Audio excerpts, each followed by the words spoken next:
Sir feeling ఉంటుంది. 2 hours మిమ్మల్ని ఫుల్గా ఎంగేజ్ అయి ఉంటారు. ఎట్ ది సేమ్ టైం ఏంటంటే మా సినిమా ఏంటంటే మీరు ఎందుకు ఎంగేజ్ అంటే మీకు ఫోన్ చూసి టైం ఎందుకు ఉంటుంది అంటే మీరు ఫియర్ సినిమా చూస్తున్నప్పుడు అది ఒక భయంతో చూడడానికి ఒక ఆర్ట్. సో ఈ భయపడే ఆర్ట్ అని చెప్పి మీరు సింబాలిక్ గా ఎలా ప్రొజెక్ట్ చేయాలని చెప్పి చిన్న చిన్న ఇలాగ తనని యూనో మంకీ మ్యాన్ ఇలా వాడటం జరిగింది.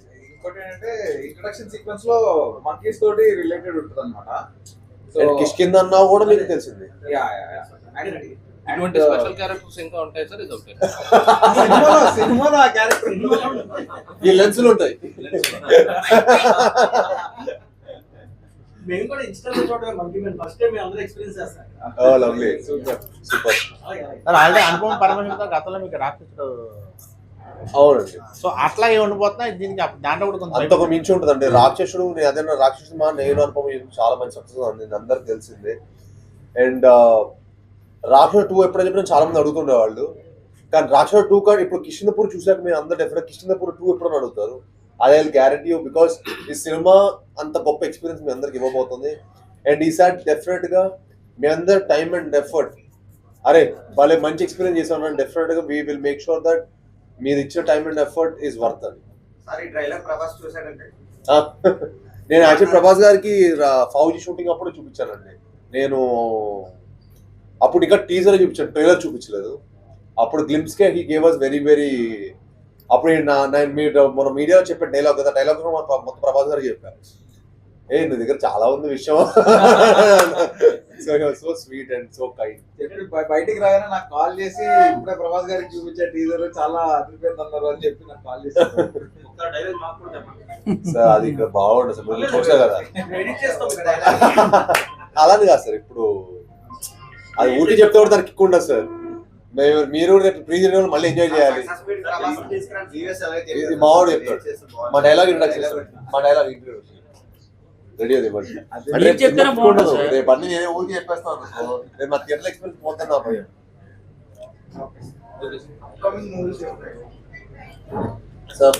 సార్ హైందవ ఎంతవరకు వచ్చింది సార్? హైందవ 60% అయిపోయింది సార్. నెక్స్ట్ డిసెంబర్ టైసన్ అనేది మీకు సినిమా అవుతుంది. సో మీరు డిఫరెంట్ జానర్లు ఎంచుకుంటున్నారు, బట్ సక్సెస్ రేట్ అనేది రీచ్ అవ్వలేదు. సక్సెస్ రేట్ నేను సినిమాలు చేయలేదు సార్. అందరికి అది రాంగ్ పర్సెప్షన్ ఇస్తున్నారు ఎవరో కొంతమంది మీడియా వాళ్ళు. తప్పది. నేను 4 ఏళ్ళు సినిమాలే చేయలేదు సార్. నేను ఏమే ఉన్నా ఇండస్ట్రీ నుంచి అంతే తప్ప. నా లాస్ట్ సినిమా రిలీజ్ అయింది రాక్షసుడు, సూపర్ హిట్. తర్వాత అల్లుడు సినిమా రిలీజ్ అయింది, అది 2021లో రిలీజ్ అయింది. అది 50% ఆక్యుపెన్సీ లో కోవిడ్ టైమ్స్ లో రిలీజ్ అయింది. బట్ అప్పటికి ఆ టైంలో వైజాగ్ లో 225 షేర్ చేసింది అల్లుడు దర్శ సినిమా. నాతో పాటు ఇంకా 2 పెద్ద సినిమా రిలీజ్ అయింది సంక్రాంతి టైంలో. సో బ్రహ్మాండంగా వచ్చినాయి కలెక్షన్స్. తర్వాత నా సినిమా ఓన్లీ హిందీలో రిలీజ్ అయింది సార్, తెలుగులో రిలీజ్ అవ్వాల. So you can't consider it is release. మొన్న భైరవం కూడా ఆల్మోస్ట్ వెనక్కు రీచ్ అవ్వాలా. కానీ మీరు ఈ మధ్య చూస్తున్న సినిమాలు ఐదర్ 5 కోట్ల లోపల ఉంటుంది, లేకపోతే 50 కోట్ల పైన ఉంటుంది. మధ్య 20 కోట్ల సినిమా ఏది లేదు. నేను మళ్ళీ అదే బాధ ఏంటంటే కొట్టాల్సిన కుంభస్థలం కొట్టట్లేదు అంతే. మళ్ళీ యావరేజ్ అని సినిమా ఉంది అంతే. ఇప్పుడు యావరేజ్ సినిమా అంటే ఎలా ఉందంటే అరే మళ్ళీ యావరేజ్ సినిమాలు ఉంటాయి పేరు వెంటనే నేను చాలా అయిపోయింది. మళ్ళీ భైరవం తేనే వినాల్సి వస్తుంది, అంతే తేడా. సార్ భైరవం థియేటర్లో కంటే ఇప్పుడు ఓటీటీలో దుమ్ము దొరికేస్తుంది, ఎలా ఫీల్ అవుతుంది సార్? థియేటర్లో చూసి హ్యాపీ ఫీల్ అవుతాను. ఎందుకంటే థియేటర్ ఎక్స్పీరియన్స్ సినిమాలు ఇవ్వడానికి నేను కష్టపడుతున్నాను సార్. నా ప్రతి ఫ్రేమ్ చూస్తే, నా ప్రతి సినిమా చూస్తే, నా ఎవ్రీ ఫ్రేమ్లో నా ఎఫర్ట్, నా కష్టం మీకు అనిపిస్తుంది. అలానే మా హోల్ టీమ్ కష్టపడే ప్రతిదీ మీకు ఫ్రేమ్లో రిఫ్లెక్ట్ అవుతుంది. ఎందుకంటే ఒక థియేట్రికల్ ఎక్స్పీరియన్స్ సినిమాలు ఇవ్వాలని మేము కోరుకునే సినిమాలు చేస్తున్నాం సార్. బట్ ఇప్పుడు మీకు తెలిసిందిగా ట్రెండ్ ఎలా ఉందో. ఇప్పుడు జనాలకి ఇప్పుడు ఏది నచ్చుతుందో, ఎందుకు థియేటర్కి వెళ్తున్నారో మనకి చెప్పలేకపోతున్నాం. ఇప్పుడు కొత్త కుర్రాల సినిమాలకి బ్రహ్మాండంగా చూస్తున్నారు. కొన్ని ఒకసారి పెద్ద పెద్ద స్టార్ సినిమాలు కూడా ఒక్కొక్కసారి కంప్లీట్ క్లాష్ అవుతున్నాయి థియేటర్స్. రీ రిలీజ్లకి అమేజింగ్ వస్తుంది. సో ఇట్స్ ఆల్ మన ఆడియన్స్కి ఆ పాయింట్ ఆఫ్ టైం ఆ ఫ్రైడే వాళ్ళకి ఏ సినిమా నచ్చుతుందో అది చూస్తారు. బట్ డెఫినెట్గా ఈసారి మటుకి ప్రాపర్ థియేట్రికల్లో ఎంజాయ్ చేసే సినిమాని మేము ఇచ్చాం. అండ్ డెఫినెట్ మీ అందరూ థియేట్రికల్ చూసి ఇది ఒక ప్రాపర్ థియేట్రికల్లో చూడాల్సిన ఎక్స్పీరియన్స్ సినిమా అంటాం. ఎందుకంటే సార్ మీకు తెలిసిందే ఇప్పుడు హారర్ సినిమాలు ఉంటాయి, మన ఇంట్లో చూస్తే మనకు భయంగా పెద్ద అనిపించదు. ఇప్పుడు నేను కాంజరింగ్ కొంత ఆడియన్స్తో వీళ్ళతో చూసినప్పుడు నేను 10 మంది మొత్తం ఆడిటోరియం చూస్తే నాకు భయంగా ఉండేది. ఇంట్లో ఇంత భయపడ్డావు అని చెప్పి మళ్ళీ ఇంట్లో వేసుకొని చూసాను. ఇంట్లో వేసుకొని చూస్తే సేమ్ షాట్కి ఇంత భయపడ్డావు ఏంటి, ఇక్కడ ఏం భయం వేయట్లేదు కదా అనిపిస్తుంది. సో ఐ థింక్ కొన్ని సినిమాలు మనం థియేటర్లో చూడాలి. ఐ థింక్ కిష్కింధపూరి అలాంటి సినిమా. బ్రో మీరు ఎన్ని సినిమా చేసినా my favourite film is Allu ఏంటి అదే అదే అంటే యాక్చువల్గా అంటే మీరు ఈ మధ్యకాలంలో చూస్తున్నారు, గత 5 సంవత్సరాల్లో కొంచెం ఎక్కువ జరిగాయి ఇవన్నీ. ఇప్పుడు నేను పూర్తిగా తగ్గిపోయానని చెప్పను, అంటే పూర్తిగా పోయాయని చెప్పను, కానీ తగ్గాయని మాత్రం ఖచ్చితంగా చెప్పగలుగుతున్నాం. అయితే ఈరోజు జరిగిన విషయం అయితే మాత్రం సభ్య సమాజం తలదించుకోవాల్సిన విషయం. నేను అందుకే ప్రతి మీటింగ్లో కూడా అందరికి రిక్వెస్ట్ చేస్తూ ఉంటాను, పిల్లల్ని బయటకు పంపించేటప్పుడు ఆడపిల్లల్ని జాగ్రత్త అని చెప్పి బయటకు పంపిస్తున్నాం. కానీ మనకి ఆడపిల్లలు మగపిల్లలు కూడా ఉండేటప్పుడు ఒక బాబు పాప మన ఇంట్లో ఉంటే ఇద్దరు బయటకు వెళ్ళేటప్పుడు ఇద్దరినీ జాగ్రత్త అని చెప్పాలి. నువ్వు బయటకు వెళ్తున్నావు జాగ్రత్తగా రా. మగపిల్లడు బయటకు వెళ్ళేటప్పుడు కూడా ఎక్కడ బయట నువ్వు అల్లరి పెట్టకూడదు, ఏ అమ్మాయిని ఏమనకూడదు అని మనం ఇంట్లో పిల్లలకు కూడా కొంచెం మర్యాద సంస్కారం నేర్పించాలన్నది మనం ఖచ్చితంగా అందరికీ చెప్పాల్సిన విషయం ఇది. ఈ కాలంలో ఏంటంటే అలాగని తల్లిదండ్రులు తప్పని నేను చెప్పను, కానీ ఈ మధ్యకాలంలో చూస్తున్నటువంటి యూట్యూబ్ ప్రభావం కానీ సోషల్ మీడియా ప్రభావం కానీ అన్ని ప్రభావాలు, ఎందుకంటే జరుగుతున్న సినిమాలు చేస్తున్నారో సినిమాల్లో చూసి మనం చేస్తున్నామో తెలియదు, కానీ ఆ ప్రభావం కూడా పిల్లల మీద ఉండటం. కాబట్టి ఎక్కువగా ఈ డ్రగ్స్ ఉపయోగించడం కానీ గంజాయి మత్తులో కానీ ఏం చేస్తున్నామో తెలియని పరిస్థితుల్లో కూడా ఈ మధ్యకాలంలో చిన్నపిల్లలు కానీ పెద్దవాళ్ళు కానీ ముసలి వాళ్ళు కానీ బిహేవ్ చేయటం మనం చూస్తున్నాం. ఇలాంటి సంఘటనలు జరిగేటప్పుడు అది చాలా బాధాకరం. నిజంగా ఇట్లాంటి సంఘటనలు జరగకూడదనే మనస్ఫూర్తిగా అందరం కోరుకుంటున్నాం. చట్టం ఖచ్చితంగా పోలీసులు దీని మీద చర్యలు తీసుకుంటున్నారు, దీని మీద ఎంక్వైరీ ఆల్రెడీ జరుగుతోంది. కాబట్టి తప్పు ఎవరు చేసినా శిక్ష అయితే తప్పదు, దానిలో ఖచ్చితంగా ఉంటుంది. కానీ అమ్మాయిలను ప్రొటెక్ట్ చేసుకోవాల్సిన అవసరం మనందరి మీద ఉంది. ఒక్క ప్రభుత్వం మీదే ఉంది, లేదా ప్రజాప్రతినిధుల మీద ఉంది, లేదా అధికారుల మీద ఉందని చెప్పకుండా పిల్లల్ని అమ్మాయిల్ని అనకుండా చిన్న చిన్న చంటి బిడ్డలతో సహా అందరి మీద ఈ అత్యాచారాలు జరగటం, కిడ్నాపులు జరగటం ఇవన్నీ జరుగుతున్నాయి. కానీ గత సంవత్సర కాలంలో ఈ గంజాయిని పూర్తిగా తగ్గించడం వల్ల కొన్ని తగ్గాయి. లేకపోతే గంజాయి మత్తులో ఏం చేస్తున్నారో తెలియని విధంగా చేసుకుంటూ వెళ్లేవాళ్ళు.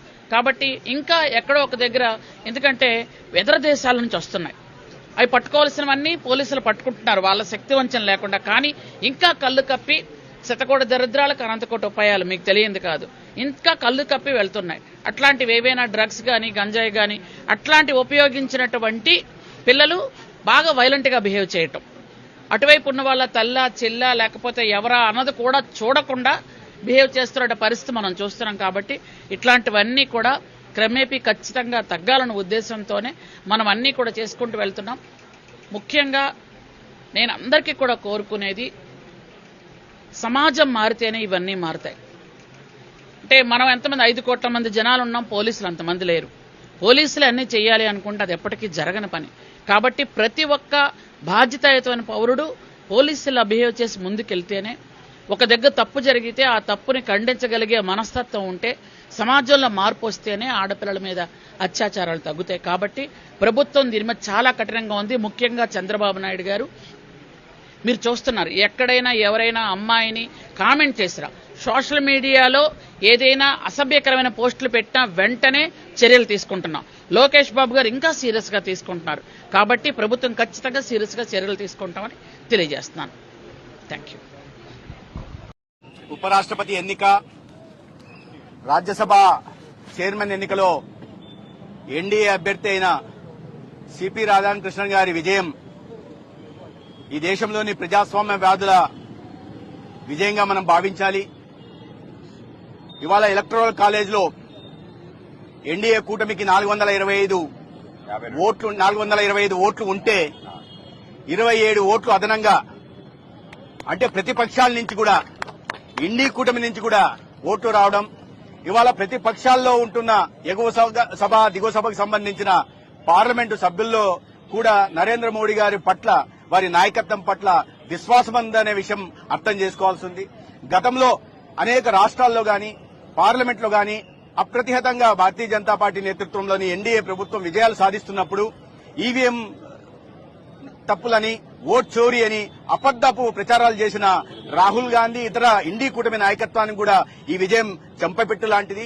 వారి కూటమికి ఉన్న ఓట్లు కూడా వారు తెచ్చుకోలేకపోయారు.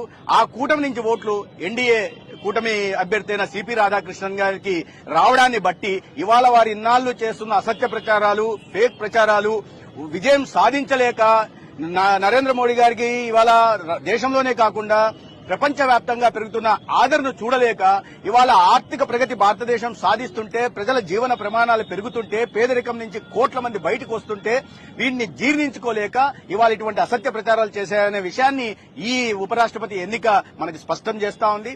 ఉపరాష్ట్రపతిగా ఎన్నికైన సిపి రాధాకృష్ణన్ గారు గొప్ప జాతీయవాది. వారు విద్యార్థి దశ నుంచి కూడా జాతీయవాద భావాలను అలవర్చుకొని ఇవాళ సమాజ సేవ కోసం పనిచేస్తూ ఉన్నారు. వారి విశేష అనుభవం, 2 సార్లు పార్లమెంటు సభ్యులుగా, సుదీర్ఘ కాలం భారతీయ జనతా పార్టీ నాయకుడుగా, కొంతకాలం గవర్నర్ గా వారి విశేష అనుభవం ఖచ్చితంగా ఉపరాష్ట్రపతిగా ఆ పదవికే, బాధ్యతకే వన్నె తెస్తుందని నేను భావిస్తున్నాను. పడిగాపులు కాసి, ఒకవేళ పడిగాపులు కాసినా కూడా ఒక అరబస్తా యూరియా కూడా దక్కనటువంటి పరిస్థితి ఈ రాష్ట్రంలో ఉంది అనంటే ఇది రైతు దగా ప్రభుత్వం కాదా అని చెప్పేసి ఈరోజు మేము ప్రశ్నిస్తున్నాం. ఈరోజు ప్రభుత్వం ఏం చెప్తుందనంటే రైతులు ఎంత ఇదిగా ప్రతి ఆర్బీకేల్లో కానీ, సహకార సంఘాల్లో కానీ ఎక్కడ చూసినా రైతులు రోడ్డెక్కి ఈరోజు వాళ్ళ ఆవేదన వ్యక్తం చేస్తుంటే ఈరోజు ప్రభుత్వం కానీ, అధికారులు కానీ, ప్రతి ఒక్కరు కూడా, ప్రజాప్రతినిధులు కానీ, ఈ ప్రభుత్వంలో ఉన్నటువంటి ప్రజాప్రతినిధులు కానీ ప్రతి ఒక్కరు కూడా యూరియా సఫిషియెంట్గా ఇచ్చేసాము, రైతులకు ఎక్కడ ఇష్యూ లేదు, వైఎస్ఆర్ కాంగ్రెస్ పార్టీయే ఇష్యూ చేస్తుంది తప్ప రైతులు చక్కగా హ్యాపీగా ఉన్నారు, యూరియా సఫిషియెంట్గా అందిందని చెప్పేసి ఈ ప్రభుత్వం చెప్పడం నిజంగా సిగ్గుచేటని చెప్పి సందర్భంగా తెలియజేస్తున్నాం. ఎందుకనంటే ఈ రాష్ట్రంలో ఖరీఫ్ సీజన్ 2025కి సాగు యొక్క లక్ష్యం చూస్తే 85 లక్షల ఎకరాలు సాగు లక్ష్యం, కానీ 50 లక్షల ఎకరాలు మాత్రమే పంట సాగు అయింది. అంటే 70% మాత్రమే ఈ రాష్ట్రంలో సాగు అయితే ఈరోజు ఈ రాష్ట్రంలో ఉన్నటువంటి యూరియా ఎందుకు కొరత వచ్చింది? ఏప్రిల్ నుంచి జూన్ వరకు 3 నెలల పాటు సుమారుగా 12 నుంచి 13 జిల్లాల్లో అసలు వర్షమే లేదు. కానీ ఆ 3 నెలల టైంలో కూడా యూరియా మొత్తం సప్లై చేసాము, యూరియా మొత్తం అమ్మేసాము అని చెప్పేసి లెక్కలు చూపిస్తున్నారు. అసలు పంట సాగే 13 జిల్లాల్లో లేనటువంటి పరిస్థితి ఉంటే యూరియా ఇచ్చేసామని లెక్కలు చెప్తున్నారు అని అంటే యూరియా ఎక్కడికి వెళ్ళింది అంటే బ్లాక్ మార్కెట్ ద్వారాగా పక్క రాష్ట్రాలకి, ఇతర ఉపయోగాలకి యూరియాని ఈ రాష్ట్రంలో ఉన్నటువంటి కూటమి పెద్దలు, టీడీపీ నాయకులు అందరూ కలిసి బ్లాక్ మార్కెట్కి దొంగచాటున సరఫరా చేశారని చెప్పి ఈ సందర్భంగా మేము తెలియజేస్తున్నాం. ఎందుకనంటే ఈరోజు జరిగింది 50 లక్షల ఎకరాల సాగు అయినప్పటికీ కూడా ఎంత యూరియా కొరత అయింది అని అంటే కేంద్రం నుంచి ఆంధ్ర రాష్ట్రానికి ఎంత రావాలో అంత యూరియా ఇచ్చినప్పటికీ కూడా ఈరోజు ఇంత కొరత గ్రామాల్లో ఉంది అని అంటే ఖచ్చితంగా ఈరోజు బ్లాక్ మార్కెట్కి యూరియా వెళ్ళిపోయిందన్నది స్పష్టంగా కనిపిస్తుంది. అయినా కూడా ఈరోజు ఈ ప్రభుత్వం ఏమీ పట్టనట్టు ఉంది అని అంటే ఆ బ్లాక్ మార్కెట్ వెనక ఉంది తెలుగుదేశం నాయకులు కాబట్టి, తెలుగుదేశం వ్యాపారులు కాబట్టి ఈరోజు ప్రభుత్వం గమ్ము నుండి బ్లాక్ మార్కెట్ని సపోర్ట్ చేస్తూ రైతుల్ని రోడ్డు మీద పడేసిందని చెప్పి ఈ సందర్భంగా తెలియజేస్తున్నాం. ప్రతి ఒక్క అది ఏ కలెక్టర్ గారి దగ్గర నుంచి అగ్రికల్చర్ ఆఫీసర్ వరకు ఎవరిని అడిగినా సరే 70% నుంచి 80% యూరియా ఇచ్చేసాము, రైతులు చక్కగా ఉన్నారు, ఎక్కడ నో ఇష్యూస్, అన్ని ఆర్బీకేల్లో కూడా సఫిషియెంట్గా ఇచ్చేసామని చెప్పేసి ఈరోజు అధికారులు చెప్తున్నారంటే నిజంగా దురదృష్టకరమని చెప్పాలా. ఈరోజు ప్రభుత్వాన్ని మేము ఒకటే డిమాండ్ చేస్తున్నాం, అధికారులు కూడా మేము అడుగుతున్నాం, మీరు నిజంగా యూరియా సఫిషియెంట్గా రైతులకు అందజేసి ఉంటే, నిజంగా రైతులు సంతోషంగా ఉంటే ప్రతి ఆర్బీకేల్లో కూడా ఆధార్ కార్డులతో కలిపి వివరాలు మీరు పెట్టగలరా అని చెప్పి ఈ సందర్భంగా తెలియజేస్తున్నాం. ఏ రైతుకి పలానా రైతుకి ఇంత భూమి ఉంది, ఎంత యూరియా ఇచ్చాము, ఇదిగో ఆధార్ కార్డుతో ఉన్న దాంతో సహా మీరు వివరాలు పెట్టగలరా అని చెప్పేసి ఈరోజు మేము ప్రభుత్వాన్ని ప్రశ్నిస్తున్నాం. ఈరోజు 10 ఎకరాలు ఉన్న రైతుకి కూడా 1 బస్తా, 1 ఎకరా ఉన్న రైతు